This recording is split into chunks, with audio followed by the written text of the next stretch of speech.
Hello everyone. तो आज की वीडियो में मैं आपको बताने वाला सीपीसी एग्ज़ाम के बारे में। सीपीसी एग्ज़ाम क्या होती है, क्या नहीं, इसमें टिप्स और ट्रिक्स होगी, क्या मेथड होगी जिसके आप फर्स्ट अटेम्प्ट में सीपीसी एग्ज़ाम पास हो सकते हो। तो सबसे पहले सीपीसी एग्ज़ाम जो होती है वो है सर्टिफाइड प्रोफेशनल कोडर। ये एएपीसी जो है यूएस की एएपीसी ये कंडक्ट करती है एग्ज़ाम। टोटल 100 क्वेश्चन होते हैं, 70 मार्क्स में इसमें पासिंग क्राइटेरिया होता है। ऑल क्वेश्चन जो होते हैं वो एमसीक्यू बेस होते हैं। इसमें पैटर्न में अलग अलग जो है मार्क डिस्ट्रीब्यूशन होता है। जैसे एनाटॉमी के लिए 4 मार्क हो गए, कंप्लाइंस के लिए 3 मार्क हो गए, सीपीटी आईसीडी और हिक पिक, ये 3 जो है मेन इसमें सब्जेक्ट होती है। सीपीटी आईसीडी और हिक पिक में टोटल तीन क्वेश्चन ही इसमें आते हैं, 3 मार्क के लिए होता है।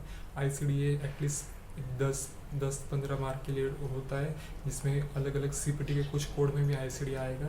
साथ ही साथ जो आईसीडी होगा वो सबसे इम्पोर्टेंट होगा, 60 से 70 मार्क के लिए आपको आईसीडी होगा। साथ ही साथ इसमें बात एनाटॉमी है, एनाटॉमी भी होगा। एनाटॉमी 3 मार्क के लिए होगा। कुछ टर्मिनोलॉजी होगी, मेडिकल टर्मिनोलॉजी होगी, जो सफिक्स प्रीफिक्स ये होगा, ये आपको एटलीस्ट 3-4 मार्क के आपको होगा। इसमें टोटल पैटर्न आप जो है कोई इंस्टीट्यूट भी आप लगा सकते हैं जिसमें आप पढ़ाई कर सकते हैं मेडिकल कोडिंग के बारे में। तो मैं कहूँगा कि मैंने खुद भी एक इंस्टीट्यूट लगाया था, जिससे मुझे बहुत फ़ायदा होगा कि मैं एग्ज़ाम इसमें क्लियर कर सका। मेरी बहुत सी जो टर्म है वो क्लियर हो गई, वो इंस्टीट्यूट की वजह से बहुत हेल्प हुई मुझे। उसके बाद जो है आपको बहुत सी मॉक सॉल्व करनी होगी, एटलीस्ट 10 से 15 मॉक आपको सॉल्व करनी होगी।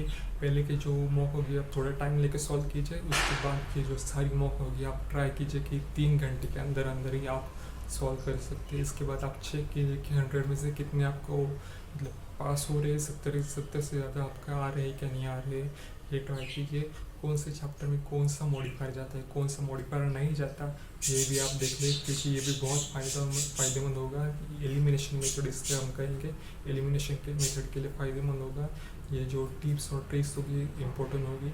और पैटर्न भी एक बार आप देख लीजिए, आपको यहाँ पे मैं पैटर्न में लगा दूँगा कौन सा होगा, कितने मार्क के लिए क्या क्या है क्या नहीं है। साथ ही साथ जो मेडिकल टर्मिनोलॉजी, एनाटॉमी और कंप्लाइंस, ये जो क्वेश्चन होंगे वो आप ट्राई कीजिए कि 10 से 15 मिनट के अंदर ही आप ये सॉल्व कीजिए। जो सबसे आखिर में सीपीसी एग्ज़ाम में जो होगा क्वेश्चन वो होगा 10 मार्क के लिए, जो होगा पूरी रिपोर्ट होगी सबकी। 10 मार्क के लिए 10 रिपोर्ट आएगी, वो आपको सॉल्व करनी है। उसमें आपको थोड़ा ज़्यादा टाइम देना होगा। उसमें भी आपको जो प्रोसीजर होगी वो देख कर ही आपको बहुत से इसमें आंसर मिल जाएंगे। वो ज़्यादा पूरी रिपोर्ट आप एक बार पढ़ लीजिएगा, पर मोस्ट ऑफ आपको जो आंसर वो प्रोसीजर होगी, प्री प्रोसीजर पोस्ट प्रोसीजर वो होगी, वो देख के आपको सॉल्व करने में बहुत सी हेल्प होगी। इस एग्ज़ाम में वो आपको सबसे बहुत रिलैक्स होगा, ज़्यादा स्ट्रेस लेना नहीं होगा, ये टाइम जा रहा है ये नहीं करना नहीं होगा। बहुत रिलैक्स होकर आपको जो सॉल्व करनी होगी, इसलिए आपको टाइम मैनेजमेंट और ज़्यादा से ज़्यादा मॉक सॉल्विंग ये आपको करनी होगी। आपके आसपास कोई इंस्टीट्यूट होगा तो आपको वो ज्वाइन कीजिए, इससे आपको बहुत हेल्प भी हो सकती है। अगर आपको ज़्यादा हार्ड जा रहे होगे तो उसको मॉक में वो उस चैप्टर से रिलेटेड जो भी क्वेश्चन होंगे उसमें थोड़ा ज़्यादा टाइम, जैसे ईएनएम होगा, इंटीग्रोमेट्री हो गया, ये बच्चों को थोड़े हार्ड जाते हैं तो इसमें आप ज़्यादा से ज़्यादा टाइम दीजिए।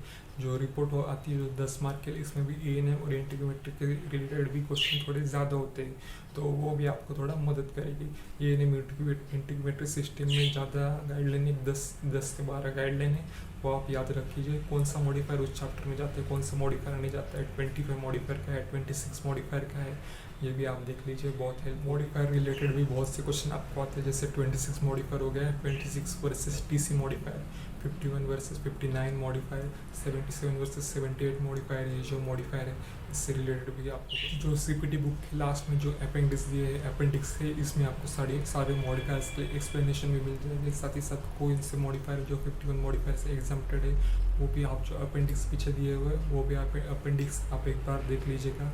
जो इंडेक्स होगी सीपीटी बुक और आईसीडी बुक, दोनों की इंडेक्स आप एक बार चेक कर लीजिएगा कि कौन सा चैप्टर किस पेज पे, कौन से चैप्टर में क्या क्या है, वो अभी आपको हेल्प मिलेगी। एनाटॉमी के क्वेश्चन के लिए आप आईसीडी और हिक पिक पे जो बुक होगी वो आपको प्रेफर कीजिएगा। साथ ही साथ हिक पिक के बुक में आपको बहुत से एनाटॉमी के टर्म्स वगैरह डायग्राम वो मिल जाएंगे, उसका आपको हेल्प मिल जाएगी कि इसकी हार्ट में ब्लड कहाँ से फ्लो होता है, कहाँ से जाता है, कहाँ से आता है, ये आप तो ये टिप्स और ट्रिक्स मिलके आपको बहुत हेल्प होगी जो एग्ज़ाम पास होने में। मुझे भी बहुत हेल्प हुई थी ये एग्ज़ाम पास होने में। ये सारी जो टिप्स मैंने यूज़ की थी, एलिमिनेशन मेथड मैंने यूज़ की थी, और मेरी एग्ज़ाम भी जल्द हो गई थी, टाइम भी जल्द, ज़्यादा टाइम नहीं लगा था। मॉक जो मैंने सॉल्व की थी उससे मुझे बहुत सी हेल्प मिली थी। तो आपको भी all the best, thank you.